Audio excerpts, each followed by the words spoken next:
Ladies and gentlemen, boys and girls, what is going on? Welcome back to 1 Nil, and thank you for joining me for another video. And it is that time of the year once again. I would have just posted my Premier League predictions, okay? Whereas now I'm going to show you my fantasy Premier League. I love a bit of FPL. We love a bit of fantasy Premier League. It's everybody's best fantasy. Some fantasies are just different. That's the only thing. We're going to go talk a bit about FPL now. I know I said it last year, but I really want to do some more FPL content along the way, okay? So maybe in the 1 Nil shows, we'll have a little segment down the end. If you do want to be involved with the 1 Nil league, an opportunity possibly to win some prizes later on in the season, I'm going to leave the code right here on the screen. I'll also leave a link in description. Make sure to join it before the season starts. There's plenty of people in there already. Some of your favorite content creators as well. And if you're a 1 Nil FC fan, you've got a couple of the boys in there too. So plenty of stuff to do. Now, I'm not going out and saying I'm the best FPL player.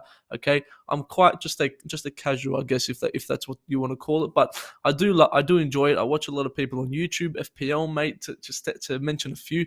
Big fan of his. Okay, so don't go too harsh, but let me know down below some of your players that you have in your team. I'm going to go straight into it. If you see me looking at the screens, because that's where my team is. Now, in goalkeeper, I've got Aaron Ramsdale, the Arsenal man. Now, Arsenal, they've got big tabs on them this season, okay?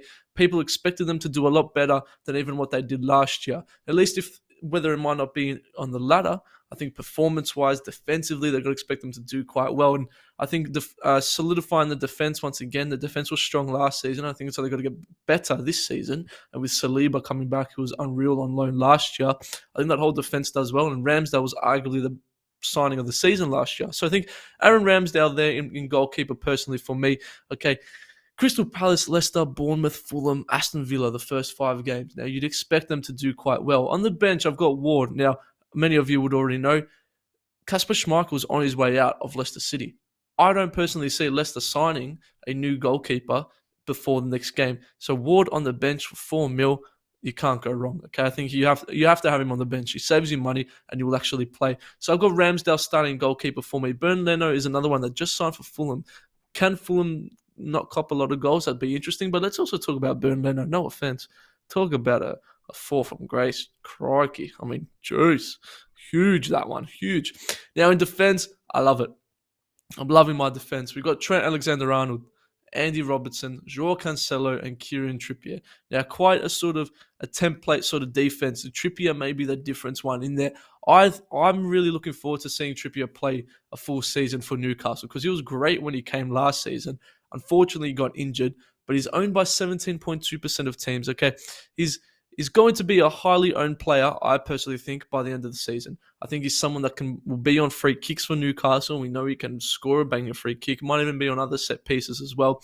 The only thing is can he get a lot of assists, obviously, with that Newcastle attack? But I think Kieran Trippier, a lot of players are looking for... I originally had Cucurella,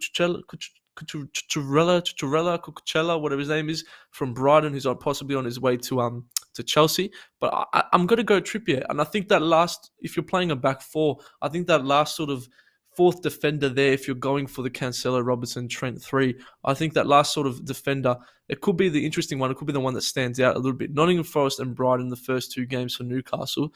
I'm liking Kieran Trippier. I think Joao Cancelo is a must with Zinchenko out the club as well now. I think that left-back position is only Cancelo's, and that's it. And not that it even was up for debate previously, but I think it's just going to tear it apart once again. 45% of teams, though, so it is huge. And Robertson as well, only owned by 11% of teams. So I think if you can possibly double up on that Liverpool defense with Trent Alexander-Arnold and Robertson, honestly, that is huge, huge. Because Robertson goes under the radar as well. And some decent fixtures for Liverpool too. Fulham, Crystal Palace, Man United, Bournemouth, Newcastle, Everton. It's quite solid. Yes, it's quite pricey for a defenders list, but I think defenders are the way to go. I think they are the way to go. We're going to get into my midfield now. Mo Salah, you have to have him. Probably one of the best players in the competition. No, he's got to be my captain as well. I think that's quite standard. I've also got Mason Mount, Martinelli, and Leon Bailey in there. So I'm going to go touch on Bailey last, but Mason Mount, I think he could be in for a big season. I think he possibly went a little bit under the radar last season. I think a nice run of fixtures with Everton, Tottenham, Leeds, Leicester, Southampton, West Ham, Fulham. You know, they really don't play a tough game until I think Tottenham's a big game, but round 8 they've got Liverpool, and then after that, a considerable fixture too. So I think Mason Mount, especially with no real recognised striker, I think he's going to be and Havertz going into that sort of false nine position. I think Mount is going to be that player that is going to guarantee sort of that number 10 position or the number 8 position. And I think a lot of Chelsea's goals this season will come through Mason Mount. Obviously, Raheem Sterling joining the Blues as well. I think Mason Mount is going to be pivotal for most and a lot of the goal contributions that come from Chelsea this year. So at a decent price as well, he's 8 mil. I know some people like to stay away from those mid-price sort of midfielders. I'm going to go for Mason Mount, though. I quite like it. Partnered him with Salah. Now, there are two other midfielders. I've got a 6 mil and a 5 mil. Okay, Martinelli. Now, this is the next two midfielders are ones that I'm a little bit stuck on because I like Martinelli. I think he's a good player, but I'm just not too sure about it. I'm just not too sure. And Leon Bailey's another one. I'm just not too sure. I don't think he's going to rise too much. I don't think he's going to be a big riser. I think he could have a couple performances. He had a great preseason. I think he's one that maybe, with Gerrard coming in from the beginning, Bournemouth, Everton, Palace, West Ham at the start, I probably would be looking to get rid of him around that round 5 mark where they've got Arsenal, Manchester City, Leicester, and then Southampton, Leeds, Nottingham Forest, a couple difficult games in a row there. I think Leon Bailey for the first couple of weeks could be a good shout until we see who's quite good, and then we can maybe get a cheaper alternative. But at that sort of price range, no one really stood out for me. Martinelli and Bailey, though, they are the two for me that I'm a little bit nervous for. Okay, we'll get into the striker position because Martinelli right now is owned by 17% of teams, so he's quite high up there. Leon Bailey's owned by 11%. So again, two players that people that I feel like are in that same sort of situation. There's a couple of mixed reviews for Leon Bailey. I think Bailey will do okay this season, but fantasy-wise, maybe there could be a couple question marks that come up around him. Now, my two strikers, if you haven't noticed already, I'm playing a 4-4-2. Two strikers. Gabriel Jesus is in 72% of teams. If he doesn't start well, expect everyone just to flog him off straight away. So it's going to be interesting who will stick by him, who could keep him the longest, or is he really as good as what his preseason has showed? It's going to be huge. I think Gabriel Jesus, and you look at their fixtures again, Crystal Palace, Leicester, Bournemouth, Fulham, Villa, very good fixtures. He's obviously been tearing it up. He's obviously like the preferred striker now because there's no one else really there. Lacazette, Aubameyang, they're not, he's not going to be threatened for the number 9 position. So you're confident that he's going to play every game. You're confident that he will score goals here and there. But I feel like a lot of it just depends on which Arsenal shows up. Because we know sometimes Arsenal, they're still that team where they'll come up, perform, do well, but then they'll also, make a couple mistakes here and there. Arsenal fan TV will just go crazy, get their views like they want to do, then say Arteta's out, say Jesus should go play left back because he sucks and all that sort of thing. But I think Jesus will do well. Obviously, everyone is in agreement of that. For 8 mil, it could be an absolute steal by the end of the season. Now, my next striker, it's either Kane or Haaland. And I know a lot of people are having the same question. I've gone Haaland for the reason that I'm seeing a lot of Harry Kanes. Now, I think Kane will be exceptional this season. I think Tottenham will do quite well. If you missed my Premier League predictions, go check that out. Should have already been uploaded probably the day before you're seeing this or something like that. I think Kane and Tottenham will have a great season. I think Conte will do very well with his Tottenham team. I just think Erling Haaland, I mean, this guy, and I know he had an interesting Community Shield game against Liverpool. He's not coming up against Virgil van Dijk every week. I'm looking at the fixtures. West Ham. Okay, that would do okay. First game of the season.